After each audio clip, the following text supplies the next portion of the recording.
어느 마을에 양치기 소년이 있었습니다.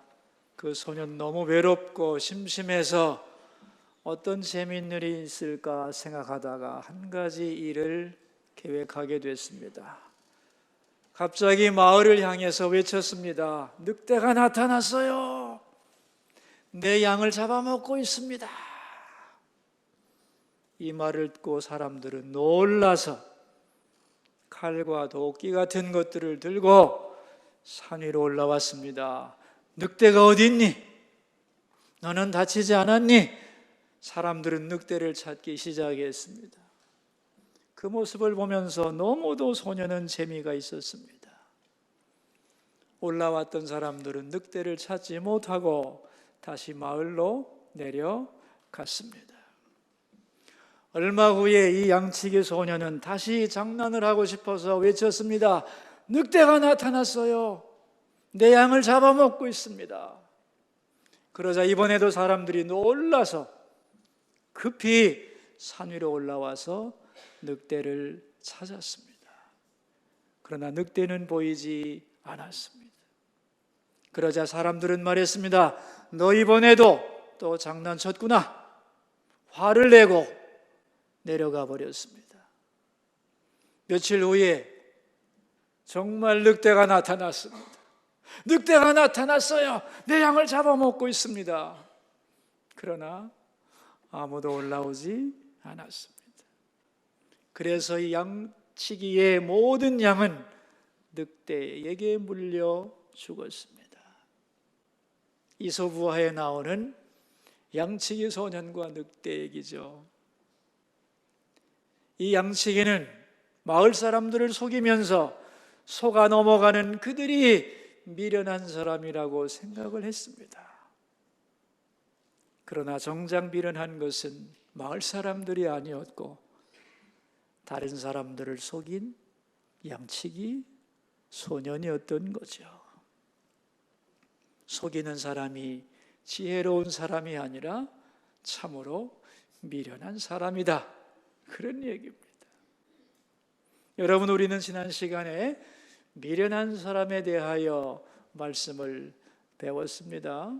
이 세상에는 미련한 사람이 참 많은데 이 미련한 사람들과 더불어 살아가면서 미련함에 빠지지 않으려면 도대체 어떤 사람이 미련한가를 알아야 된다고 그랬죠. 그럼 미련한 사람은 누구죠? 하나님 보시기에 미련한 사람이란 그 마음에 하나님이 없는 사람이죠. 하나님의 존재를 인정하지 않는 사람, 여호와를 경외하지 않는 사람이 미련한 사람입니다. 근데 이 미련한 사람에게는 특징이 있다고 그랬죠. 지나친 명예를 갈망한다는 거예요. 이것은 자기 가치를 찾기 위한 몸부림입니다. 하나님의 자녀라고 하는 그 신분에서 오는 자기의 가치, 그것을 하나님으로부터 얻을 수 없을 때 사람들은 어떻게 하느냐 하면은 다른 사람들과의 비교를 통하여 자기 가치를 확인하게 되죠.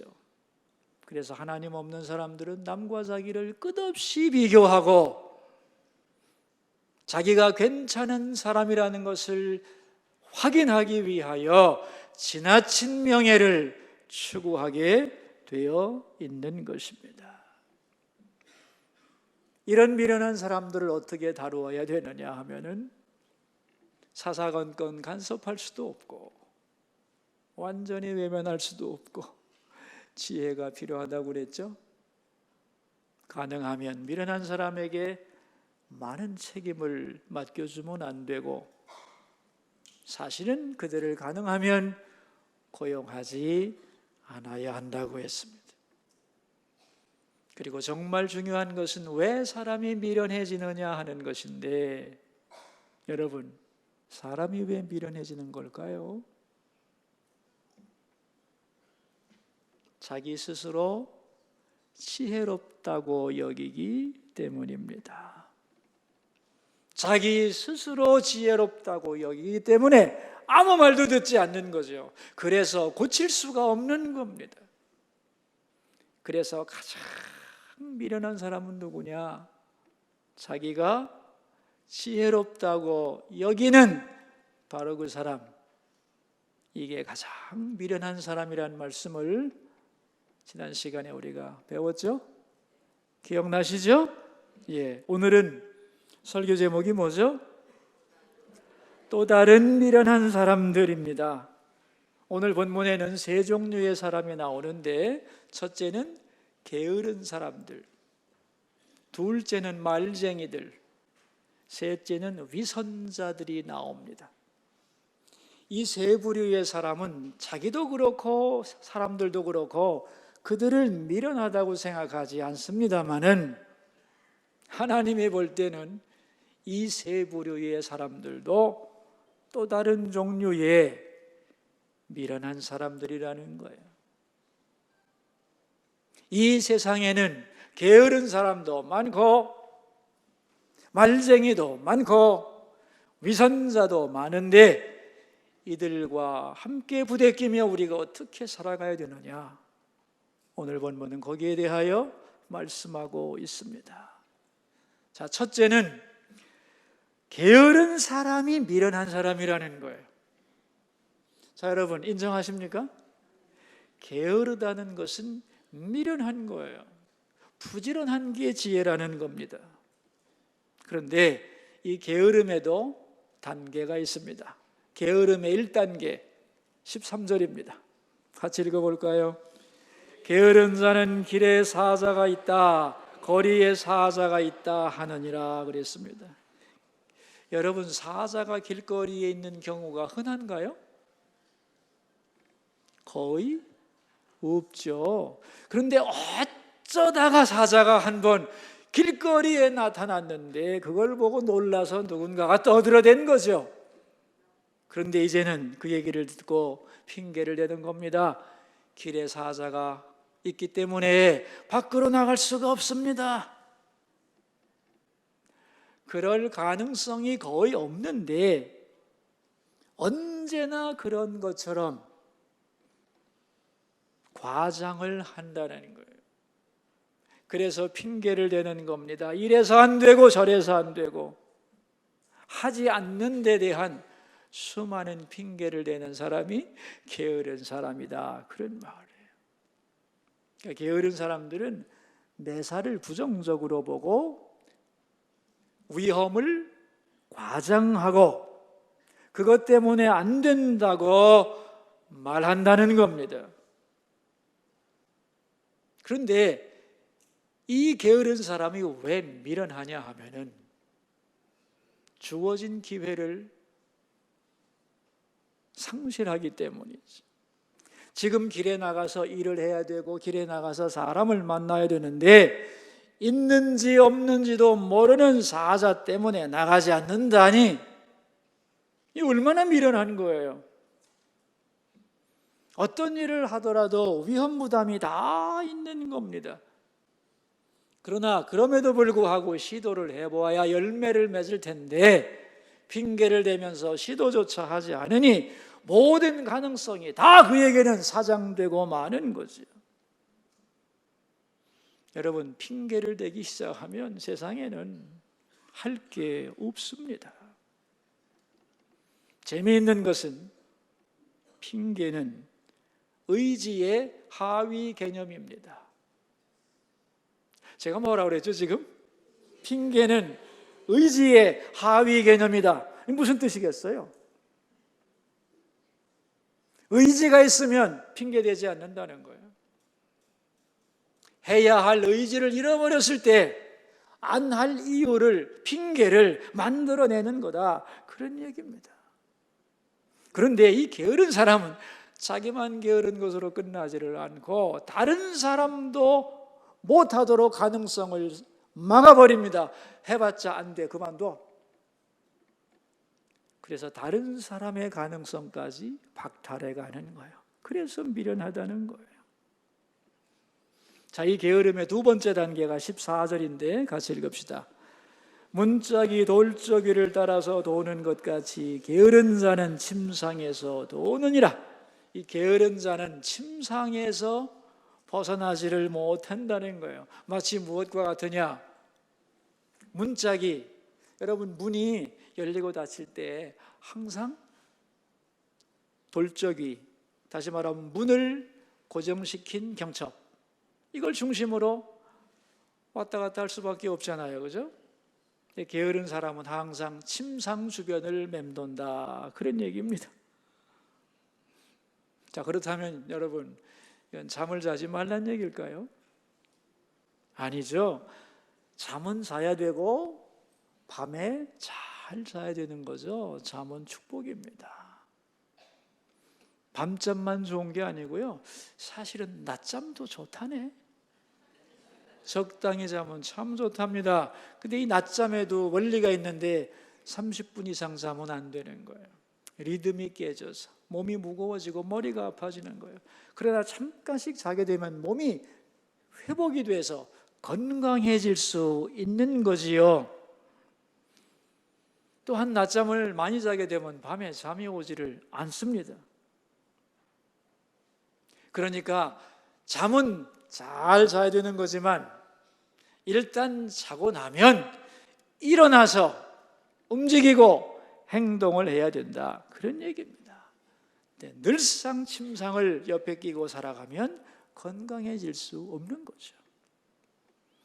제가 읽은 책 중에 걸으면 살고 누우면 죽는다는 책이 오래전에 나온 책인데, 제가 한 10권 사서 우리 교우들에게 나눠준 기억이 있습니다. 부지런히 걸으라고.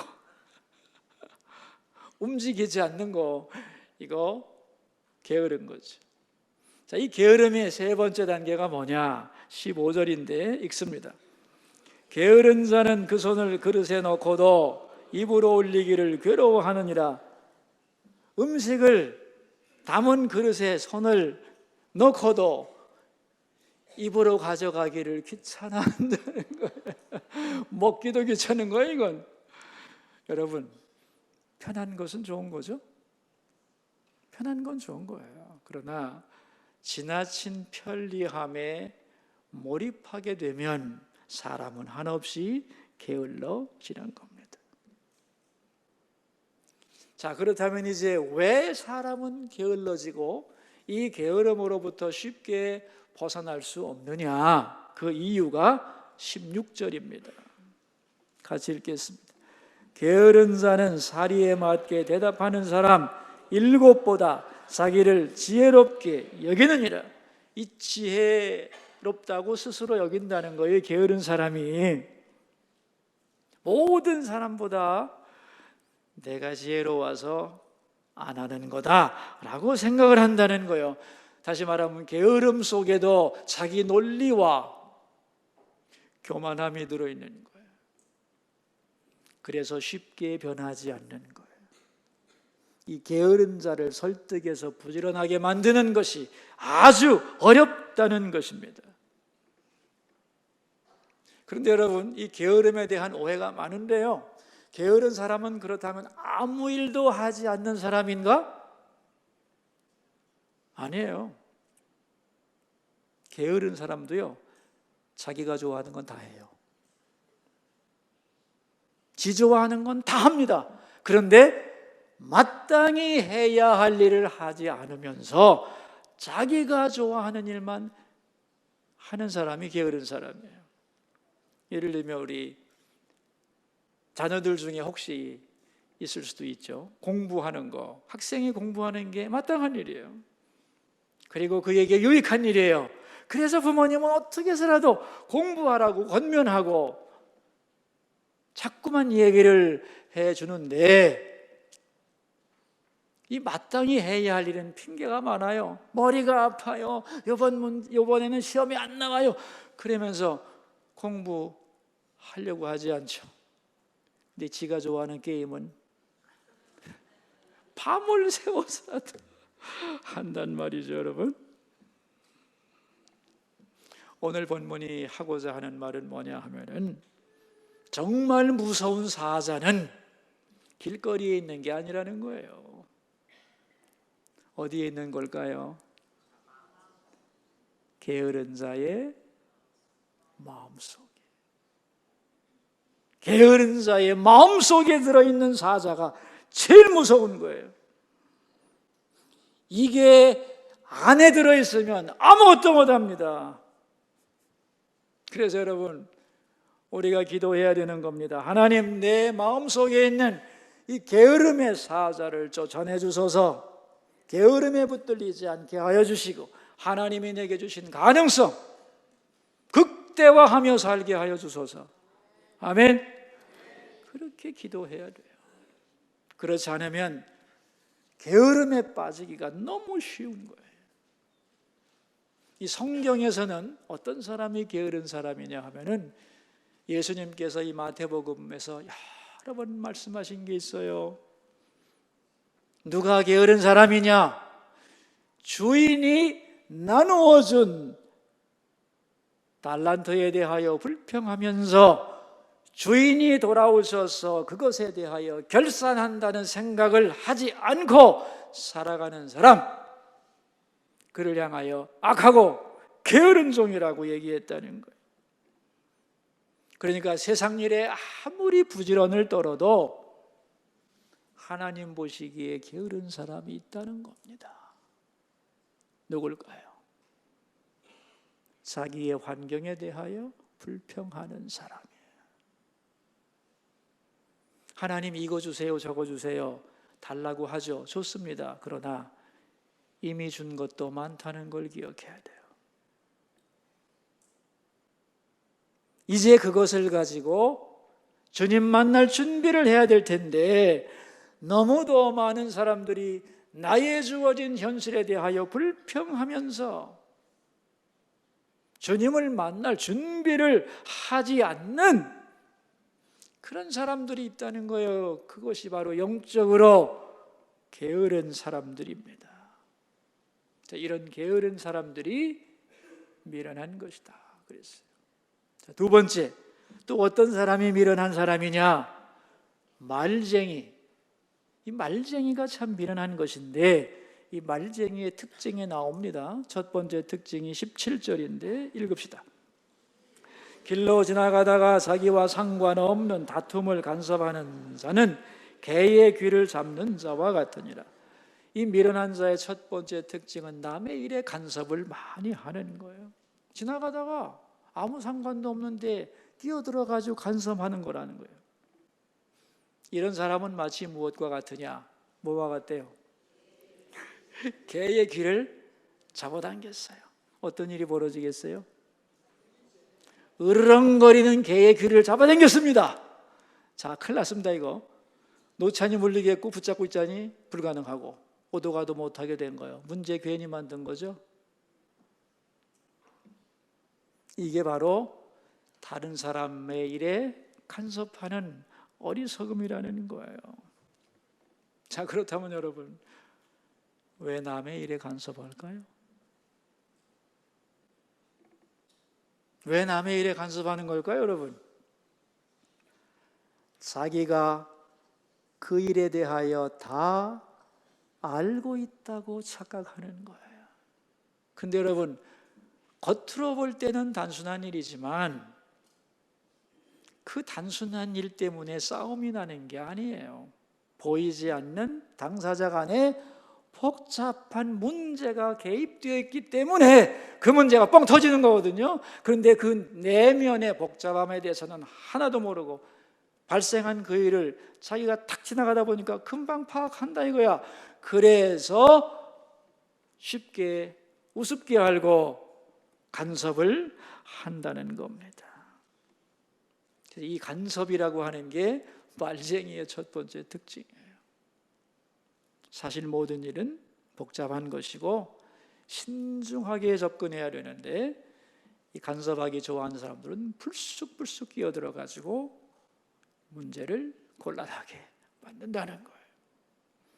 자, 말쟁이의 두 번째 특징이 나오는데, 그건 뭐냐면 자기가 한 말에 책임을 안 지는 거예요. 미친 사람의 예가 나옵니다. 18절에 같이 읽습니다. 횃불을 던지며 화살을 쏘아서 사람을 죽이는 미친 사람이 있나니 그랬어요. 자, 여러분, 어떤 사람이 가만히 있는데 그 사람에게 횃불을 막 던졌어요. 어떻게 될까요? 뭐 상상이 안 되십니까? 기름에 타고 있는 횃불을 사람을 가만히 있는 사람한테 또 던졌어요. 그럼 그 사람이 어떻게 되겠어요? 불이 붙어 탈 거 아닙니까? 그죠? 그리고 그 사람을 향하여 활을 쐈어요. 그럼 어떻게 되겠어요? 다치거나 죽겠죠. 가만히 있는 사람에게 이유도 없이 위험한 일이 발생되게 하고 치명상을 입힌다는 거예요. 이거 미친 사람이죠. 가만히 있는 사람을 왜 이렇게 못 살게 굴어요, 그죠? 그런데 갑자기 이 말이 왜 나왔느냐? 핵심은 그 다음 구절이죠. 19절 때문에 나온 겁니다. 19절 읽겠습니다. 자기의 이웃을 속이고 말하기를 내가 희롱하였노라 하는 자도 그러하니라. 자기 이웃이 가만히 있는데 괜히 그 사람을 속이고 그래놓고 아무 죄책감을 느끼지 않는 사람이 있다는 겁니다. 가만히 있는 이웃에게 회방을 하고 거짓말을 하고 상처를 주고, 그래서 왜 이런 짓을 나한테 하느냐고 그러면은 뭐 농담 한 번 한 걸 가지고 그래, 아니면 말고지, 이따위 소리를 한다는 거예요. 다른 사람의 말 때문에 상처를 받아서 너무너무 힘들어 하는데 그걸 보면서 뭐 그렇게 사람이 소심해, 말 한마디 가지고 나 뒤끝없거든, 다 잊어 당신도. 이런 미친 인간이 있다는 거예요. 없는 것 같아요? 많습니다, 여러분. 거짓말로 상처 주고, 상처받아 아파하면 왜 저러지? 우습게 하는 사람, 가책도 없는 이 미친 인간들이 세상에는 너무너무 많다는 거예요. 자, 이런 말쟁이는 빨리 사라져야 되는데, 그죠? 그래서 20절입니다, 이게. 나무가 다하면 불이 꺼지고 말쟁이가 없어지면 다툼이 쉬느니라. 자, 타던 나무가 다 타면 불이 꺼지겠죠? 말쟁이가 없어지면 세상이 조용해진다는 겁니다. 그런데 말쟁이는 싸움이 꺼지도록 하지를 않고 어떻게 하나요? 21절, 숯불 위에 숯을 더하는 것과 타는 불에 나무를 더하는 것 같이 다툼을 좋아하는 자는 시비를 일으키느니라. 그런데 이 말쟁이는 말이죠, 그치게 하지를 않고 자꾸 땔감을 제공하는 거예요. 더 갈등이 확산되도록 갈등을 부추긴다는 거예요. 자, 그러면 이제 질문이 나오겠죠. 왜 세상에는 말쟁이가 이렇게 많고 그 말쟁이가 쉽게 사라지지 않을까?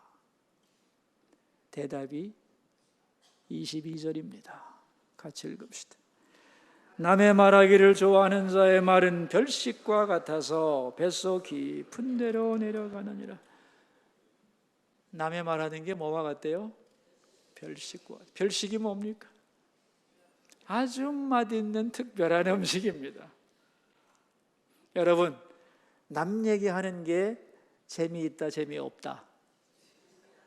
무지 재밌다는 거예요. 우리끼리 모여가지고 말이지, 여기 없는 아무개 도마 위에 올려놓고 차근차근 씹으면 너무 고소한 거지. 아닌가요? 그렇다는 거예요. 이게 인간의 죄성이라는 거예요. 남의 말을 하면서 즐거워하는 속성이 사람들에게 다 있다는 거예요. 그래서 이것을 알고 조심하지 않으면 나도 모르게 말쟁이가 되는 거예요. 그러니까 말쟁이가 저쪽에 있는 게 아니고 나도 누군가에게 언제든지 말쟁이가 될 수 있다는 거예요. 뭐 하지 않으면? 조심하지 않으면. 그래서 여러분, 항상 말을 조심해야 되는 거예요. 특별히 예수 믿는 사람은 더 더 조심해야 됩니다. 왜냐하면 우리의 말 때문에 사람이 하나님께로 나올 수도 있고, 하나님께 나왔던 사람이 우리 말 때문에 떠날 수도 있기 때문에 예수 믿는 사람의 말은 더 조심해야 된다는 거예요. 그래서 우리가 말에 대하여 성경에도 기도하고 있잖아요. 내 입술에 파수꾼을 세워주소서 그러잖아요. 되는 대로 막말하지 말고 진실한 말을 하고 감사와 축복의 말을 하고 하나님께 영광 돌리는 말을 하고 생명의 말을 할 수 있도록 노력해야 된다는 거예요. 그러지 않으면 나도 말쟁이가 되고 마는 거다. 자, 세 번째, 마지막으로, 그럼 어떤 사람이 또 미련한 사람이냐? 위선자. 이 위선자도 미련한 사람이에요. 자, 그렇다면 여러분, 위선이라는 게 뭐죠? 위선, 겉과 속이 다른 게 위선이죠. 그럼 겉은 별론데 속은 알차고 아주 좋아. 그럼 이게 위선인가? 예? 아니죠. 그러니까 위선은 겉과 속이 다를 뿐 아니라 겉은 아주 좋은데 속은 아주 부패하고 잘못되었는데 이걸 숨기고 겉으로는 좋게 보이는 이것을 위선이라고 하는 것이에요. 그래서 위선을 오늘 본문에서는 어떻게 정의를 했나 한번 보세요. 23절, 온유한 입술에 악한 마음은 낮은 은을 입힌 톡이니라. 자, 위선이 뭐래요? 온유한 입술에 악한 마음. 자, 속에는 악한 마음이 가득한데 겉으로는 온유한 입술이에요. 부드럽고 정의로운 것 같고 나를 위해 해주는 것 같고 그 말을 들으면 간이라도 빼주는 것 같고 내 마음에 쏙 들게 말을 하는데 속은 그렇지 않고 악함이 가득한 것, 이게 위선이라는 겁니다. 그러면서 이 위선을 무엇으로 비유하느냐? 낮은 은을 입힌 톡이, 그랬죠? 자, 여러분, 질그릇에다가 은도금을 했다는 거예요. 근데 도금을 왜 했을까요? 좋아 보이게 하려고, 은처럼 보이게 하고 싶은 거지. 별거 아닌 것을 아주 그럴듯하게 포장하기 위해 도금을 했는데 이 도금이 아주 싸구려 도금이라 질 낮은 은으로 도금을 했기 때문에 얇게 도금을 했고 금방 벗겨지는 거예요. 처음 볼 때는 그래도 좋아 보였는데 가까이 다가가 써보려고 하니까 다 일어나서 속이 보여. 질그릇같이 담백하지도 않아. 결국은 은그릇도 아니고 질그릇도 아니라서 쓸모가 없어지는 그릇. 그 얘기입니다. 이렇게 위선자는 자기를 코팅하지만 그러면서 남들이 다 속아줄 줄로 안다는 거예요. 그래서 하는 말이 24절입니다. 원수는 입술로는 꾸미고 속으로는 속임을 품나니. 그래서 계속 꾸미는 겁니다. 속임수를 감추고 계속 입으로 꾸며. 자, 이런 사람에 대하여 우리는 어떻게 하려느냐? 25절입니다. 그 말이 좋을지라도 믿지 말 것은 그 마음에 7가지 가증한 것이 있음이니라 그랬어요. 이런 사람을 믿지 마라.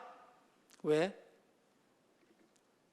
아무리 겉으로 좋은 말에도 속에는 7가지 가증한 것, 가장 가증스러운 것, 속에는 능구렁이가 들어있다는 거예요. 악이 가득한데도 겉으로는 기가 막히게 말을 해대는 이런 사람에게 속지 말라, 그런 얘기예요. 여러분, 세상에는 위선자가 많을까요, 적을까요? 많죠. 어떻게 해야 되죠? 이런 사람들에게 속지 말아야 되는데, 닮지 말아야 되는데, 자, 이런 사람들에게 그런데 왜 속느냐 이거예요. 왜 속을까요? 분별력이 없어요. 진실을 판단하는 능력이 부족해요. 그래서 빤한 거짓말에 사람들이 너무 잘 넘어갑니다. 그래서 여러분, 이 위선이 많은 세상에서 올바로 살아가려면 하나님께 분별력을 구해야 돼요. 지혜를 구해야 된다는 말씀입니다. 그래야 위선자들에게 속지 않고 물들지 않고 우리가 걸어가야 할 길을 잘 걸어갈 수 있는 거죠. 이 교활한 위선에 대한 하나님의 결론이 27절과 8절입니다. 읽읍시다. 함성을 파는 자는 그것에 빠질 것이요 돌을 굴리는 자는 도리어 그것에 치리라. 거짓말하는 자는 자기가 해한 자를 미워하고 아첨하는 입은 패망을 일으키느니라.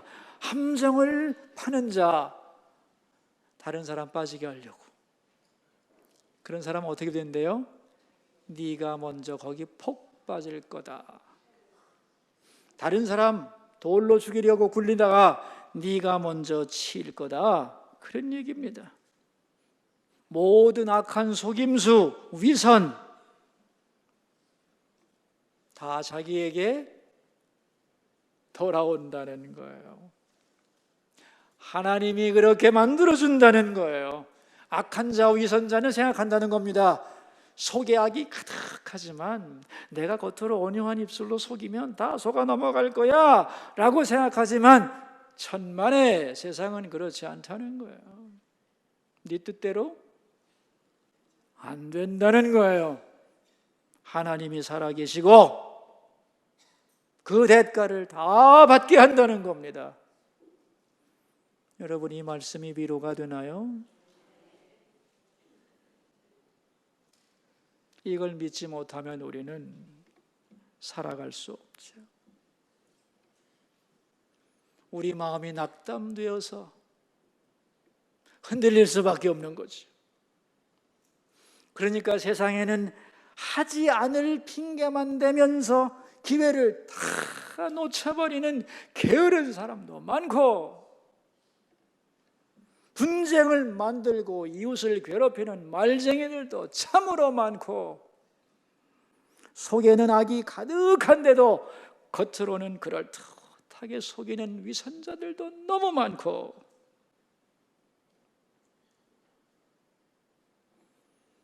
이런 사람들이 자기들 보기에는 무지하게 똑똑한 것 같고, 그렇지만 하나님은 어떻게 보신다고요? 또 다른 미련한 자. 그러므로 이들에게 속아서는 안 된다. 이들을 닮아서도 안 된다. 이들 바라보며 낙담해도 안 된다는 거예요. 비록 이런 사람들이 가득한 세상 속에 살아가고 있지만 우리는 언제나 부지런해야 되고, 남에게 필요 없는 간섭이나 분쟁을 일으키지 않아야 되고, 언제나 하나님 앞에서 정직하고 진실하게 살아가야 한다는 거지. 그게 지혜다, 그런 말씀이죠. 이 은혜가 우리 모두에게 있기를 주님의 이름으로 축원합니다. 기도합시다. 우리 세 가지 기도 제목을 가지고 주님 앞으로 나갑시다. 첫 번째 기도 제목입니다. 마땅히 해야 할 일을 하며 부지런히 살게 하시고, 다른 사람을 해롭게 하는 말장이 되지 않게 하시고, 하나님 앞에서 겉과 속이 일치하는 진실한 사람으로 살게 하여 주소서. 기도하겠습니다. 여러분, 자기 목소리가 자기 귀에 들리도록 소리를 내서 오늘 들은 말씀을 기도로 바꾸도록 하겠습니다. 하나님, 이 세상에는 게으른 사람도 많고 말쟁이도 많고 위선자들도 너무너무 많습니다.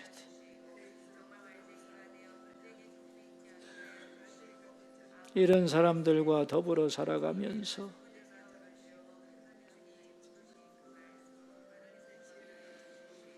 속지 않게 하시고 닮아가지 않게 하시고 낙심하지 않게 하옵소서. 언제나 부지런하고 입을 조심하여 말쟁이 되지 않고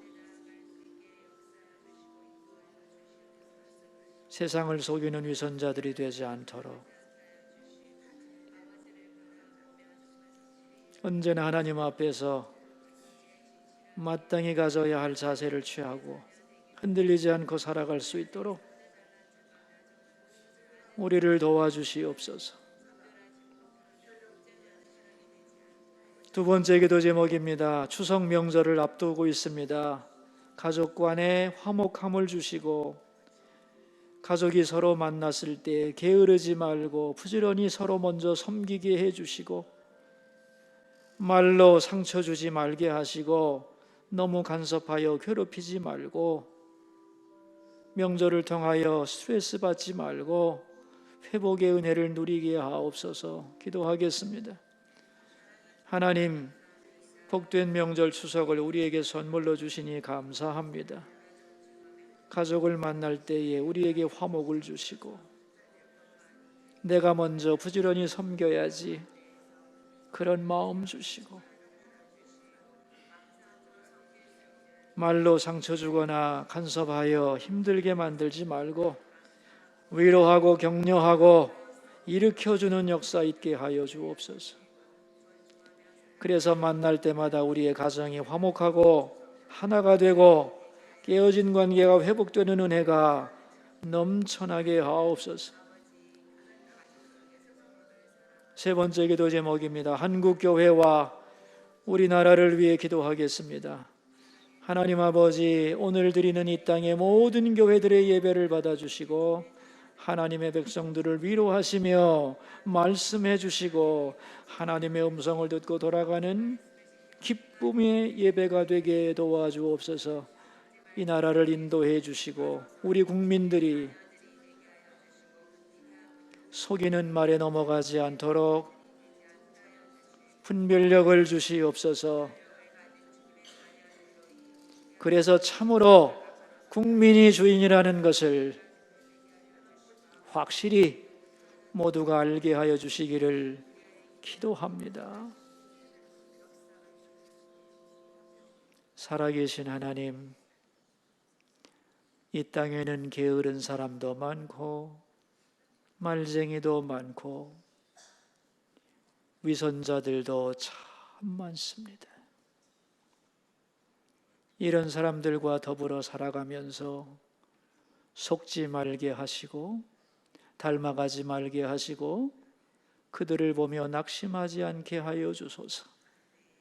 언제나 부지런하게 하시고 분쟁을 일으키지 않게 하여 주시고 진실하게 살아갈 수 있게 도와주시옵소서. 이 나라가 하나님의 손에 있음을 믿습니다. 이 나라의 방패 그리고 병거가 되어 주시옵소서. 게으른 사람들, 말쟁이들, 위선자들 그들의 진상이 다 드러나게 하여 주시고 이 국민들에게 참으로 지혜로운 사람들, 분별력을 가진 사람들이 되게 하여 주옵소서. 존귀하신 예수님 이름으로 기도하옵나이다.